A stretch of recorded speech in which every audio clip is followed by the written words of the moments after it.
This is something that people have been struggling with for ages, because these are two different types. These are two different dimensions of one's existence. These two dimensions are about doing something, making something happen, and allowing something to happen to you. These are two different aspects. So now the question is, which is more, which is less? Can I do it all? Or there's nothing I can do, I have to just allow it? If you are capable of just allowing it, that would be very good for you. But if you are the kind who just allows things to happen to you, do not expect people around you to understand anything about you, because they will not understand. People around you cannot understand what it means to allow. Doing is something that they understand, but doing is a limited possibility, and doing is a very laborious process. It's like, if I want to bake bread, how much of it do you do? How much of it do you allow? There is an equal proportion of both. If you do not knead it hard enough, if you do not work to load the oven properly, if you do not set the right temperatures, it is all you're doing. It's not going to happen. But if you're not willing to allow, that you're willing to close it and simply sit there like a pregnant woman, baking, if you do not know how to bake bread, it is all as complicated as bearing a child. You have to sit there and wait. If you're too much of a doer, you want to open every few moments and look at it, you will not have bread, you will have something else. This goes for baking bread, growing a plant, bringing up a child, or bringing yourself up, which is you're realizing is the hardest task. That if you want to bring yourself up, there's a certain amount of striving and doing on your part to be done. But without allowing, it will be an extraordinarily difficult process and incomplete process for a very long time to come. So both are needed. If both have entered your life at the same time, you must consider yourself to be an extremely fortunate human being, whether you understand the fortune or not, because there are people who for lifetimes are just doing without grace being available to them. There are people who are just waiting for grace to happen, not doing anything because they do not know what to do, doing their own little things without doing the right kind of thing to become open to the process. So these two kind of people exist everywhere in the world.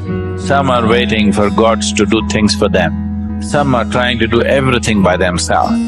You are an extremely fortunate human being if action and receptivity both have come into your life at the same time, that you know how to perform action. Everything that you can do, you will do, but you have the sense and the gracefulness to sit and wait for that which you cannot do. So, it is that dimension, it is this combination of these two that we are effectively delivering through Isha Yoga. That people learn to do something about themselves.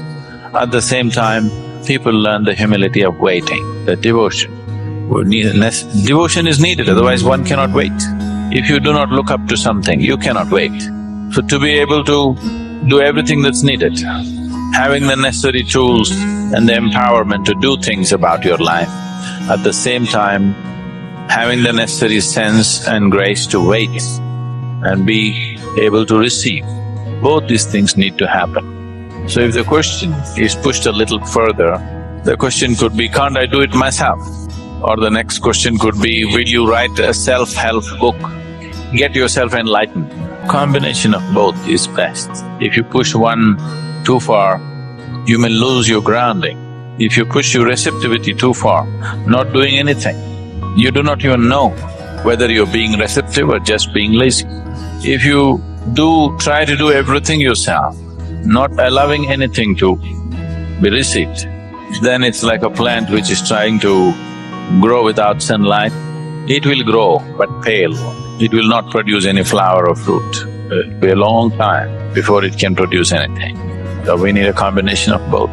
The kriyas, the practices are a phenomenal way to prepare the system to be open to new possibilities.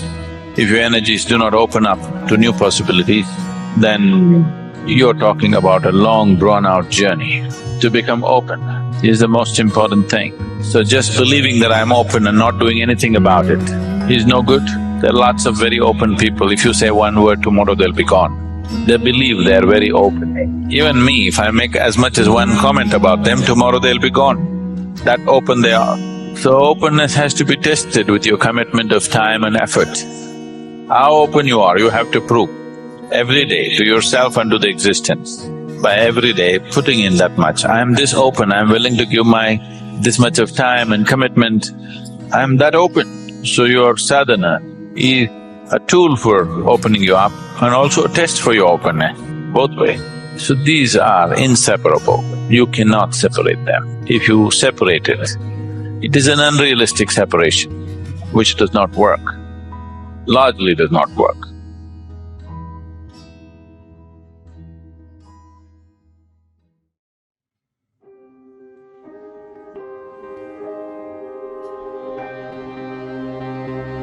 I am on the spiritual path, so whether I put in my all-out effort or should I wait for the grace of the divine?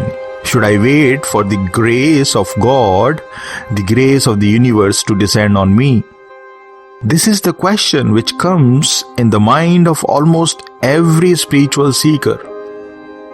And it's very natural because there are many spiritual seekers who have put in their best to experience the divine within, but they haven't been able to do so. And so they think that now it's the grace alone which can make it happen. And there is this other group of spiritual seekers who totally depend on grace for that auspicious moment when they would experience their divinity beyond the body-mind complex. So this question is bound to come in the mind of almost every spiritual seeker, right? Because majority of the seekers belong to one or the other group. Now allow me to tell you what is more important, your efforts or the wait for the divine grace. Both are equally important. Yes, you heard it right. Efforts are as important as the grace. But you must keep this one thing in mind, that grace is always followed by efforts, and it's never the other way around. It's only when you have put in your best that you can expect the grace of the divine. Grace is directly proportional to the efforts, which means the greater the efforts, the sooner you can expect the grace to descend on you. And it also doesn't mean that for some years you work hard and then you just sit waiting for grace. It doesn't work that way at all. Grace can also descend while you are in the middle of any action. Your attitude plays an pivotal role. Your mindset plays an important role in bringing about the grace in your life. And what sort of attitude or mindset you must have in order for the grace to descend on you? The attitude of surrender. The attitude of unconditional acceptance of what is. The attitude of non-resistance towards what the universe brings about in your life. This is what is required for the grace to operate in your life. Without this attitude of acceptance, surrender or non-resistance, grace can never come in your life. Unconditional acceptance, surrender and non-resistance are the prerequisites for the grace to descend on you. If you keep resisting what happens in your life, if you don't accept what happens in the present moment, then you yourself are preventing the grace from flowing in your life. See, the thing is, grace is ever present, but our state of resistance, our state of non-acceptance of what is, doesn't allow it to operate in our life. People have found this grace in the worst of circumstances. They have found it even in prison cells when things were totally against them. When, their life situation was absolutely unfavorable. They found this grace. Or rather, the grace found them. It's because they were in the acceptance mode. Though things were absolutely unfavorable, but there wasn't even an iota of resistance within them. There wasn't the slightest trace of non-acceptance within them. And hence, grace descended upon them.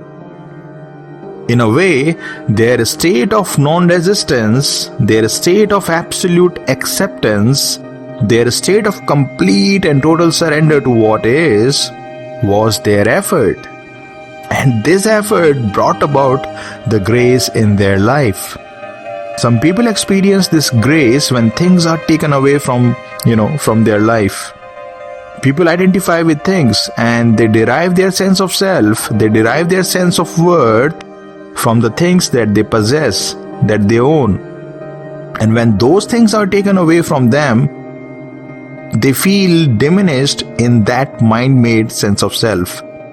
But there are some people who accept this loss, and this complete and total acceptance of loss of what belonged to them make them experience their real self, their real nature, beyond the body-mind complex. So what I want to say is that grace can descend on you only when you are in the state of unconditional acceptance of what is. And that has always to be preceded by your efforts. Let me just sum up what I just said.